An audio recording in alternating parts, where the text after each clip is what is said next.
wish ko lang.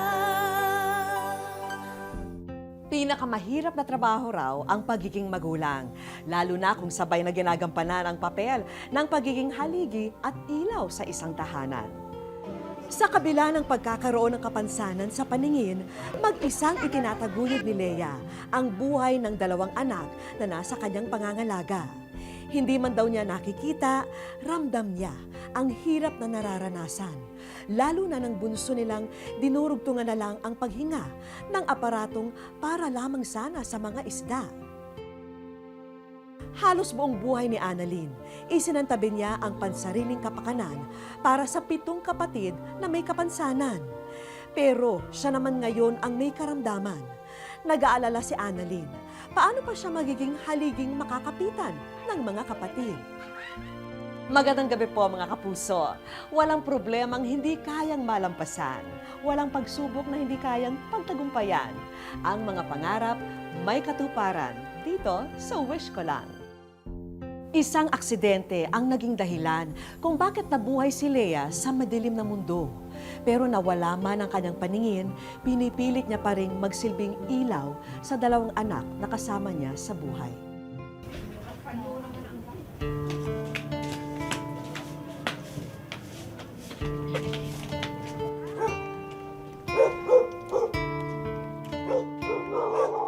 Ako si Joanna, 8 taong gulang.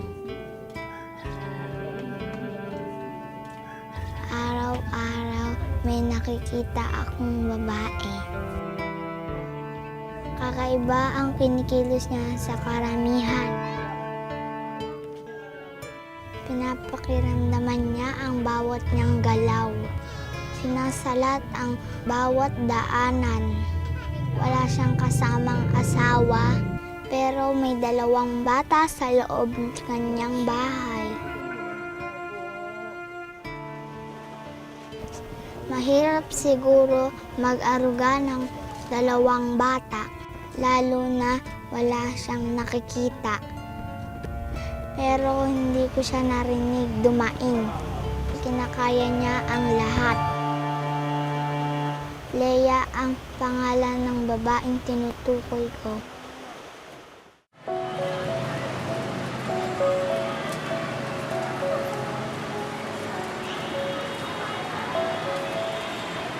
Naintindihan mo yung sinabi ng pari kanina, Lea. Opo, Tay. Ang sabi po niya, ang Diyos daw po ay ang liwanag ng mundo. Ay lahat daw po ng hindi nakakakita ay makakakita hanggat sila ay naniniwala sa Kanya. Ang galing ng anak ko, nagmana sa ama. Hoy, hoy, hoy. Anong sinabi mo? Mano yan sa akin, no? Siyempre. Mata-mata pa lang eh. Uy, Lobo! Ay, pinto na ako. Lobo? Anak, 14 anos ka na. Hindi babagi si ano mo. Hindi na. Hindi nga pwede. Isa pa, binigay ko ng pera natin sa simbahan.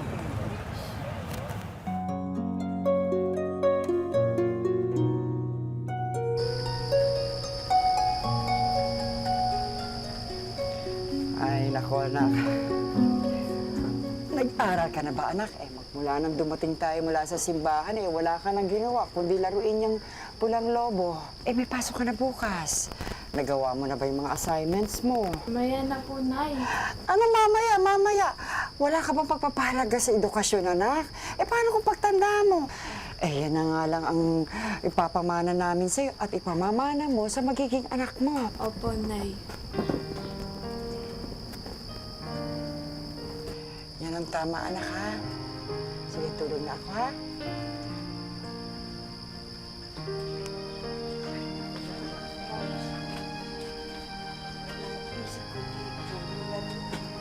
Para sa nanay.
Dahil sa isang mapait na trahedya, ang dating makulay na mundong kinagisnan ni Leia, tuluyang nabalot ng dilim.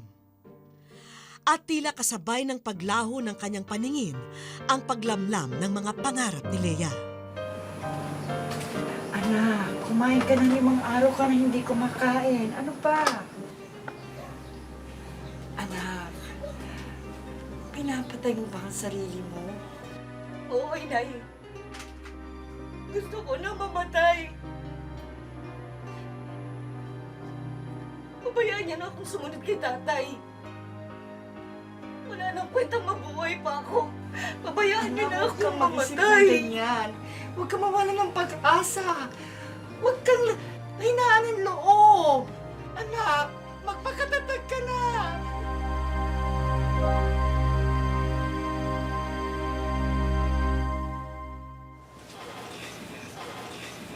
Mrs. Del Carmen, siya po yung anak ko na sinasabi si Leia. Gusto ko po sana siyang maipasok dito sa Reflexology Center ninyo para naman po siya matutong magmasahe at makapagtrabaho na rin po dito. Hello po. Huwag po kayong mag-alala, Aling Banji. Ako na pong bahala sa anak ninyo. Naku, Mrs. Del Carmen, maraming salamat po, ha? Wala pong anuman.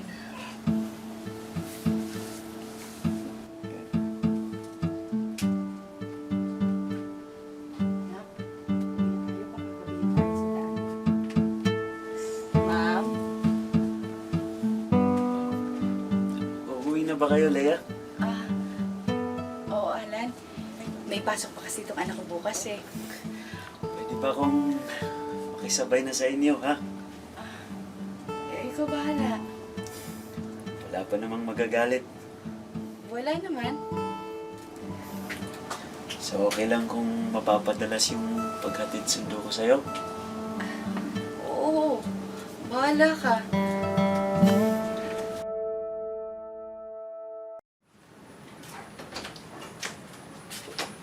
Tay, ito na po yung pinabili nyo. Lagay mo dyan sa ibabaw ng mesa.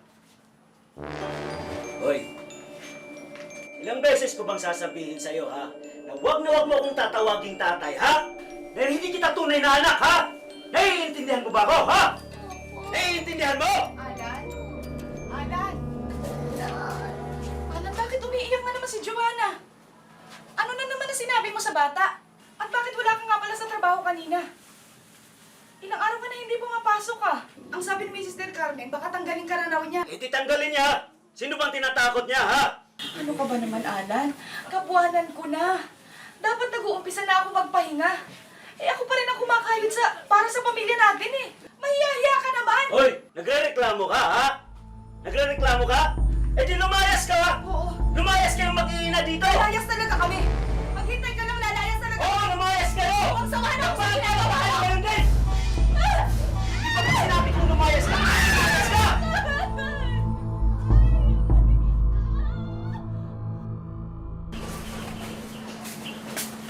Nay? Anak? Anak, sandali, anak, ingat. Ano nangyari? Pasugod kayo ng mga bata. Bihira ka talaga, oo. Tatahan yung bata. Ha?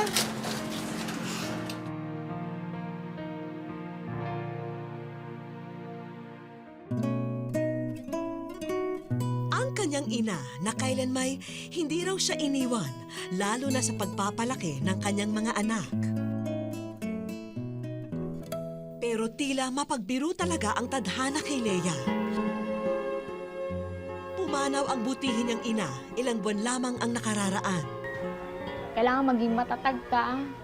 Tulad ngayon, wala kaming kasamang talagang gumagabay. At wala na rin kasi yung nanay ko. Nandyan lagi sa tabi namin na tumutulong. Na ipakita ko naman sa anak ko na kung gaano ko kamahal ang lola niya.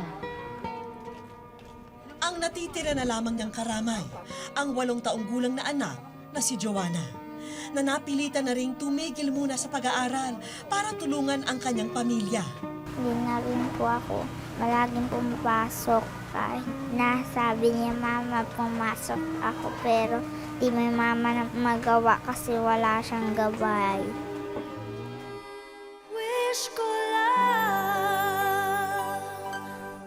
Sa aming pagbabalik, Ang ginagamit ko sa kanyang oxygen, yung ginagamit sa isang aquarium na sinasaksa sa kuryente.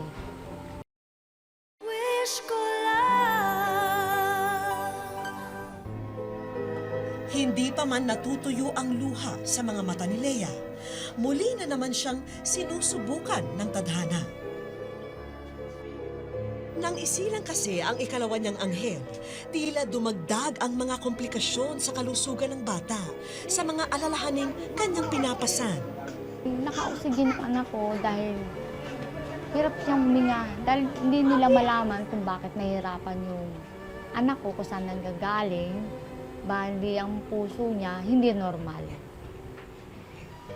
Sabi na akin ng isang doktor sa PCMC, kailangan daw niya i-CT scan.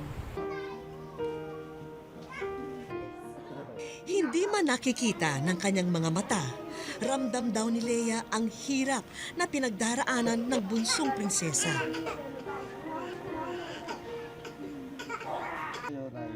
Masela ng kondisyon ng sanggol ni Lea. Nakaasa kasi si baby princess sa tangke ng oxygen para maayos na makahinga. Pero sa kakulangan ng isang pinansyal, na hindi ko po kayang tustusan. Meron man ako, pero siguro hindi kasing halaga. Pero ang ginagamit ko sa kanyang oxygen, yung ginagamit sa isang aquarium na sinasaksa sa kuryente. Kaya yun po ang kanyang ginagamit para makatulong sa paghinga ng anak ko at makatulong sa puso niya. Pero kung susukatin ang pagiging isang mabuting ina, sadyang walang maipipintas kay Lea. Sa kabila ng kapansanan, nagbabanat siya ng buto para lamang kumita. Ginagawa ko, nagre-reflex ng mga katawan, nagtatanggal ng sakit, tulad ng mga pilay, nagbukol-bukol sa likod. Hindi hadlang ang mawalan ng isang mata. Kasi habang nabubuhay ka, bigyan mo ng pag-asa yung buhay mo. Hindi porque wala kang mata kailangan mo maging sisihin mo ang sarili mo, mawalan ka ng pag-asa, maging ano mo yung sarili mo. Hindi, kailangan maging matatag ka. Pakibuksan na lang po nila. Samantalang ang panganay namang si Joanna ang tagatakbo ng ina kung may kailangang bilhin sa tindahan o lapitang tao para makahiram ng pera. Mas mahirap pa po kami kaysa sa kanila. Baga may gusto silang bilhin sa bahay nila, nabibili nila kami. Pagka may gusto kaming bilhin, hindi namin mabili kasi wala din kaming pera.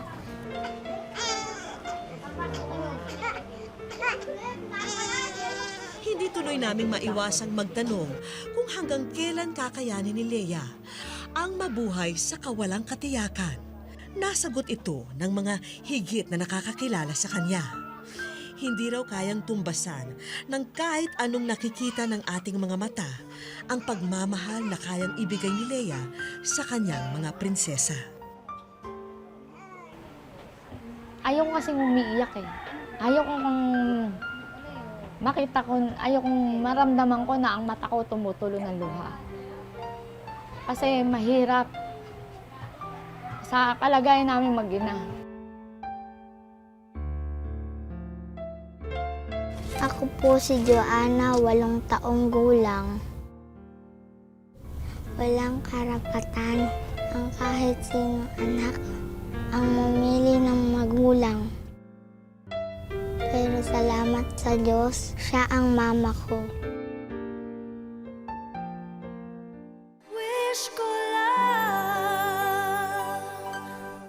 Sa aming pagbabalik, Kasi ma'am, ano siya Lagyan mo na sa lababo. ayan po, pulang-pulang po yung puwet ni baby. Talagang ang tindi ng allergies. Kung isang nanay na nga, parang konting mga galos lang na kinakabahan ka na. Ito talagang nakakaano, oh.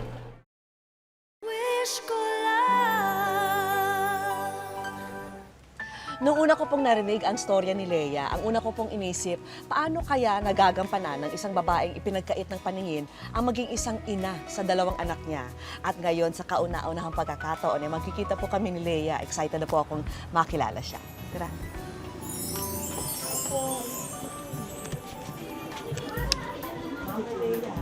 Hello po! Ako si Vicky!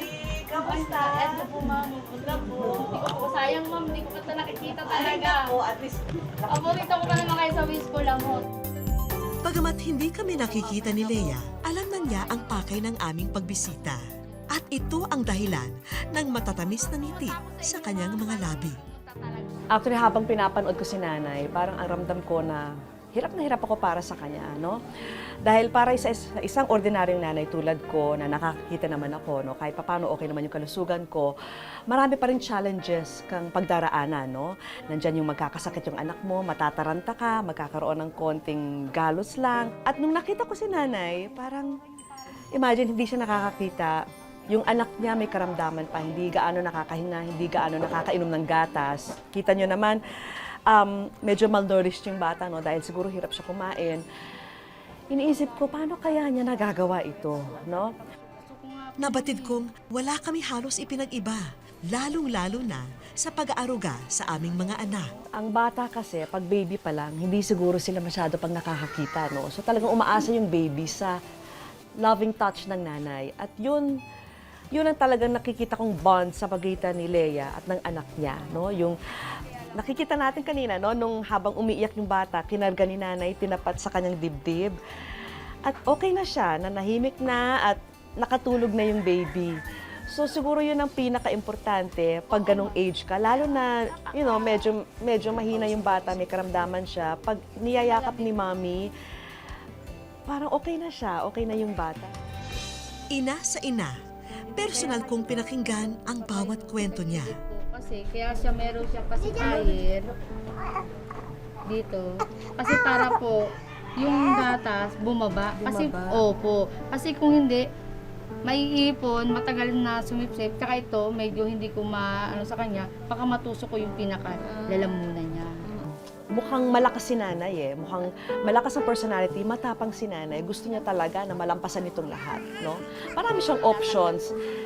Pwede niyang piliin yung easy way out kumbaga, no? Paalaga yung mga anak niya sa ibang mga kamag-anak niya, pero hindi niya pinili yon. Mas pinili niya talaga yung talagang hahamakin niya yung lahat. Basta lang maalagaan niya yung mga anak niya. At talagang paulit-ulit niyang yan sinasabi sa interview.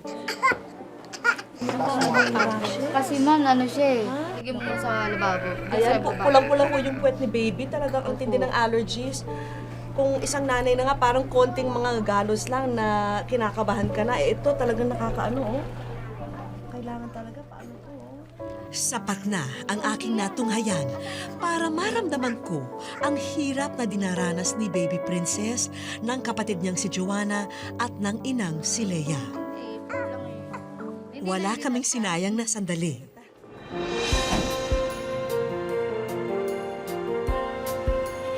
Makaraan ang ilang buwan, ngayon lamang ulit magpapakonsulta sa mga espesyalista si Baby Princess. Hi! Si Mami ba ito?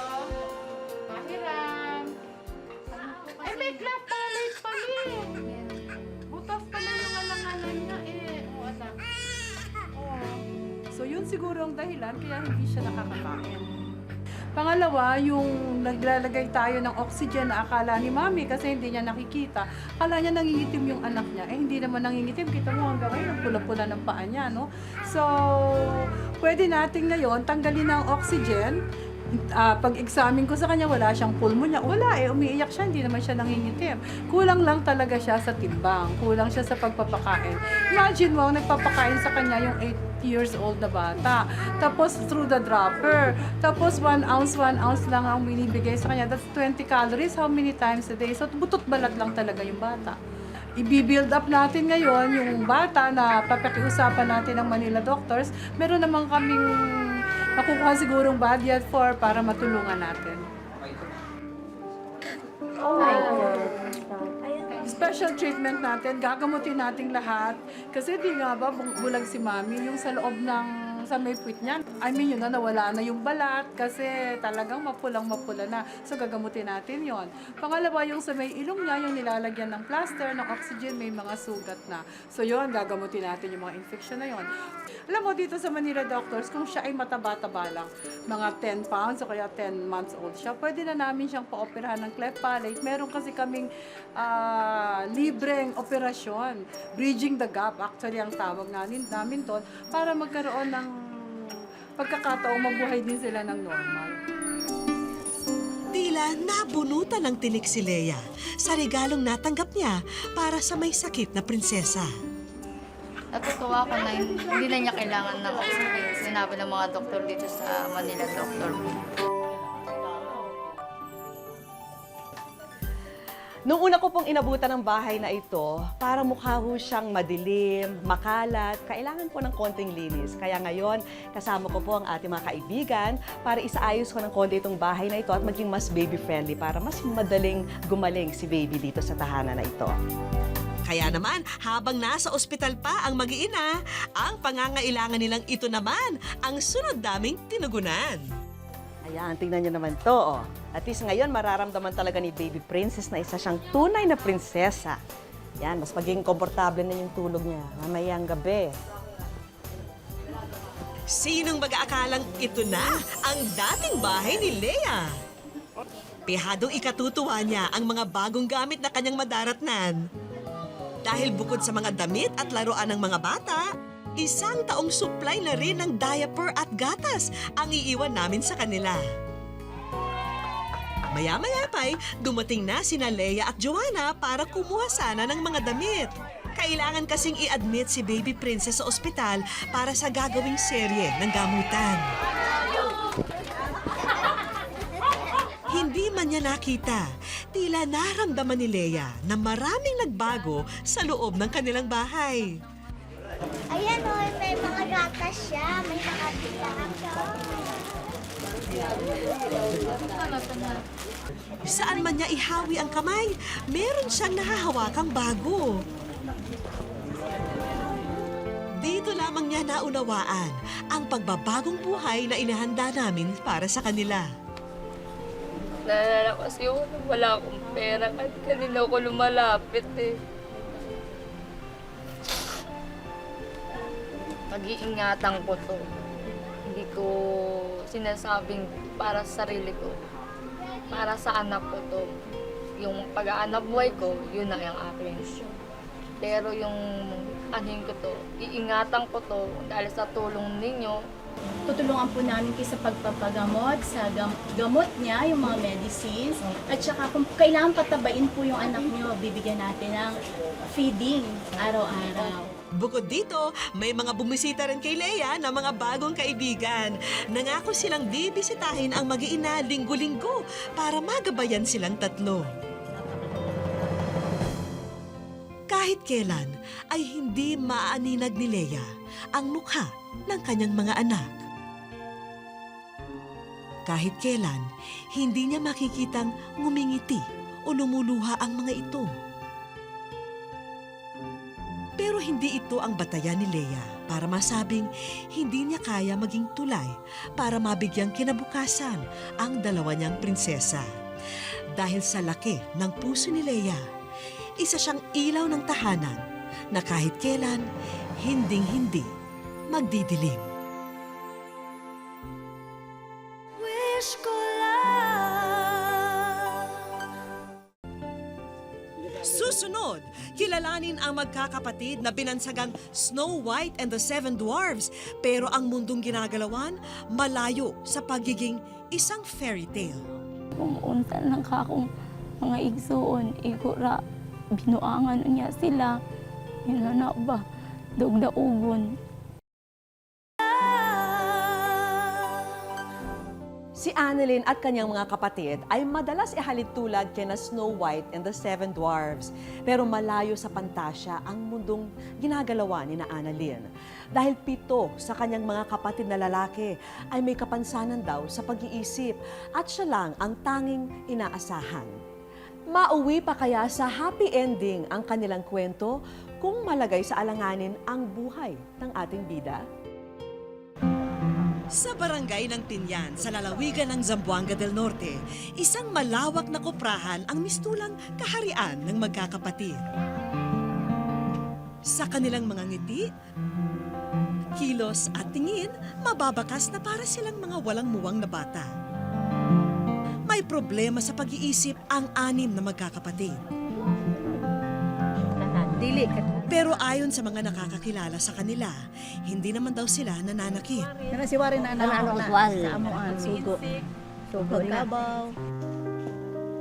Pumanaw na ang isa pa nilang kapatid na may katulad ding kapansanan. Mabuti na lang daw, biniyayaan sila sa pamilya ng isang prinsesa na handang umalalay sa kanilang kalagayan. Si Annalyn ang ikalawang bunso sa magkakapatid. Kuanan ako, kung kaugalingon nga, na kung mga abnormal jud ang mga kuan jud sila ba. Tigid ingon nga kasaligan bitaw. Then anak ko sa kung kagalingon nga mag-unsa na lang mawala na akong mama o kuan, papa. Siguro namatay na mi. Wala pa nagkuan, wala pa mi binantayan bitaw. Pero paano na kaya ang mga kapatid niyang sa kanya lang umaasa kung buhay naman niya ang malagay sa alanganin? Sina Eric, Jessie, Jenny, Ruel, Ronald at Warren. Sila ang 6 na kapatid na kasama rito ni Annalyn. Nung buhay pa raw ang kanilang kuya Edwin, Snow White and the 7 Dwarfs ang pabirong tawag ng mga tao sa kanila dahil siya ang nag-iisang babae na kasama ng 7 niyang kapatid na lalaki. Hindi raw lubos maisip ni Annalyn kung paano nagkaroon ng sakit sa pag-iisip ang 6 na miyembro ng kanilang pamilya. So itong 6 na to seem to be suffering. Para lang impression ko is mental retardation talaga. Hindi sila baliw. Oo, mga mentally retarded lang. Kasi wala namang kailangang psychotic symptoms na dapat ma-address. Nakakatulog sila, masaya sila, hindi nag-aaway. 2 taon na mula nang naulilang lubos ang magkakapatid. Kaya si Annalyn na ang tumayong ama at ina sa kanilang pamilya. Mabuti na lang daw dahil may mga taong bukas palad pa rin tumutulong sa kanila. Tulad na lamang ng amo niyang si Ricky. Masipag naman yung mga magulang na Annalyn. Kaso lang dumating ang panahon na nagkasakit tapos namatay. Hanggang sa ilang taon rin, namatay din yung asawa. Ang natira talaga yung si Annalyn lang at saka yung mga kapatid niya. Kaya kawawa naman pagka pinaalis mo pa saan sila pupunta. Kaya sila na lang rin ang inaano namin hanggang sa ngayon. Sa kanilang simpleng paraan, nakakatulong naman daw sa mga gawaing bahay ang mga kapatid ni Annalyn. Well, magsablay na diha, well. Kailangang utusan. Kasi pag hindi sila inutusan ni Annalyn, walang mangyayari sa araw nila. Tatayo lang, tutunganga. Kahit kailan, hindi raw narinig na nagreklamo si Annalyn. Yun lang. Si Bunay sa. Isinasantabi na muna niya ang pansariling kapakanan para unawain ang kalagayan ng mga kapatid na may kapansanan. Bali, dili sila kuan sa ilang kaugalingon ba nga munay trabahoon taga-adlaw. Kasi kung iisipin mo, kahit yung ibang mga mentally retarded, para silang bata, di ba? Parang regress, tatawa lang. Parang walang problemang iniisip sa buhay. Ganun sila. Mara po na, giisip ra po na ako, good nga, mga gibali, anak na lang po na ako, silbi sila ba? Ako na mama o papa na lang. Pero bukod pa pala sa mga inaalagaang kapatid, may 2 anak pang solong inaaruga si Annalyn matapos siyang hiwalayan ng dating nobyo. Mabuti na lamang daw dahil nagsisilbing karamay niya sa mga pasanin sa araw-araw ang tiyahin niyang si Milagros. Tuwing wala kami, naghahanap din ako ng makain. Ang problema ko po dito sa isang anak ko, yung panganay ko, may sakit din. Parang nasiraan na ng bait. Nagwawala lang siya paminsan-minsan. Talagang nagtatanong ako sa sarili ko, bakit Lord? Bakit ganito ang sitwasyon namin? Bakit nagkaganito sila? Ano kayang klaseng parusa ito, sabi ko. Pero dasal pa rin ako ng dasal. Dating nagtatrabaho sa munisipyo si Annalyn, kaya minsan na rin daw siyang lumapit sa mga dating nakatrabaho para humingi ng kaunting ayuda. Nagpa-check up siya dyan sa center, tapos sabi niya, hihingi daw siya ng gamot para sa arthritis. Kasi office by office kami, humihingi ng financial support sa mga office mates ko. Awa ng Diyos, nakalikom naman na kami ng konting halaga. Then, okay, akala namin okay na yun kasi arthritis lang naman. Pero higit pa sa kirot na nararamdaman ngayon ni Annalyn, mas sumisirit daw sa kanyang isipan ang pag-aalala sa mga maiiwang anak at kapatid sakaling lumala pa ang kanyang kasalukuyang lagay. Diligid ang tanan ko, kuan dawat nga, tubitang, pagkabalo na ko nga kuan, tumor.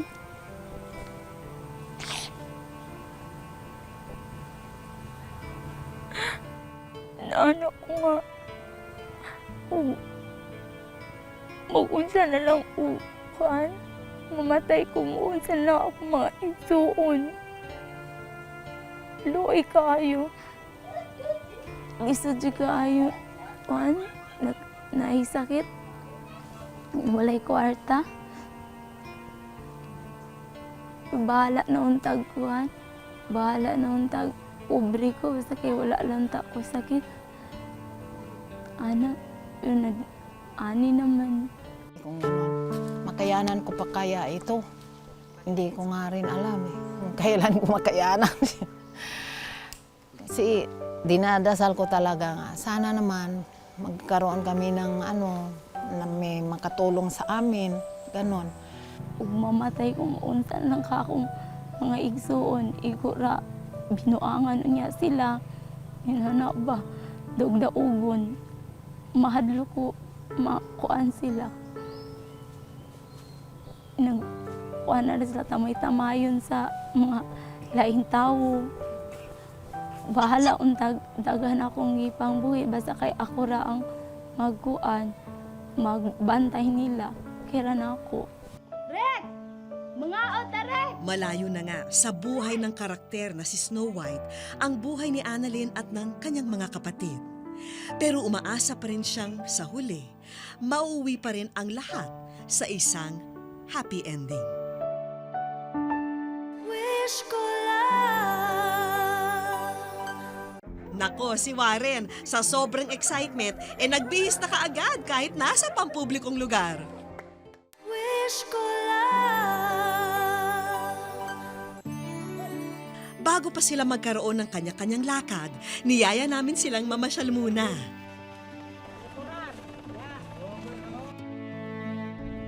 Bakas sa mukha ng magkakapatid ang pagkasabik.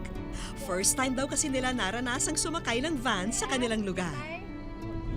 Si Ronald, na madalas tahimik lang, tuwang-tuwa umupo sa tabi ng bintana. Sa malapit na simbahan namin sila idineretsyo. At sa lugar na ito, siniguro namin na uulan ng pagpapala kina Annalyn bago matapos ang araw.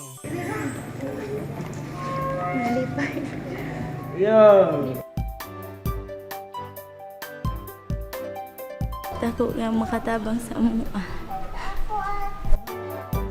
Tila batid na rin ni Annalyn kung sino ang humiling para sa kanya. Kaya ipinabasa na namin ang sulat ni Elvie sa Wish Ko Lang.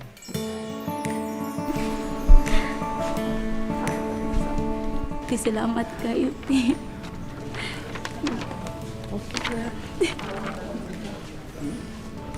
Siya lang man din ang mas nangangailangan ng tulong. Tsaka, kailangan talaga siya ng mga kapatid niya. Bumisita rin ang iba pang mga dating katrabaho ni Annalyn sa munisipyo. Hanga rin daw sila sa kanyang katatagan. And just be strong. Maging matatag lang siya, maging malakas, tsaka pray lang kay Lord. Dagan kay salamat sa mga naluoy na ako. Siyempre, may dala rin kaming regalo para sa mga kapatid na lalaki ni Annalyn. Ayos doon. Idol! At para lalong sumaya ang hapong ito, may dagdag pa kaming pwede niyong pagkaabalahan, mga alagang kambing na pwede niyo ring gawing kabuhayan. At pihadong darami pa ang mga yan dahil 3 sa kanila buntis pa. Mukhang ang magkapatid na Warren at Jessie ang sanay mag-alaga sa mga ito. Tila natuwa si Jenny sa mga natanggap na regalo. Ang mga kapatid din niya, sabik na sinuot ang mga bagong damit at tsinelas. Nako, si Warren, sa sobrang excitement, nagbihis na kaagad kahit nasa pampublikong lugar. Napalitan tuloy ng mga tawa at ngiti ang mga luha ng kanyang ate Annalyn nang makita ang kanilang kasiyahan. Idol! At para kay Annalyn naman, ipinagkaloob namin ang kaunting tulong pinansyal para sa kinakailangang operasyon ng kanyang paa. Kasi nga ako si Alduro. Yan anak ko patambay sa ako ang tulong. Sa isang malayong kaharian ng Zamboanga del Norte, may naninirahang magkakapatid na kung tawagin ng iba, Snow White and the Seven Dwarfs. Hindi nila iniwan ang isa't isa sa kabila ng kahirapan. At sama-sama silang umasa na darating ang araw na malalampasan nila ang anumang problema sa buhay. Nag-umpisa na ang bagong simula para sa kanila. Kung may kahilingan po kayo para sa inyong pamilya, kaibigan o para sa sarili, sulatan niyo po kami sa GMA Network at sa Corner Timog Avenue, Quezon City. Maaari niyo ring iparating ang inyong kahilingan, kwento at komento sa aming official page sa Facebook at sa Twitter at Wish Ko Lang GMA. At sama-sama po tayo uli sa susunod na Sabado. Ako po yung kapuso, Vicky Morales, at ito po ang Wish Ko Lang.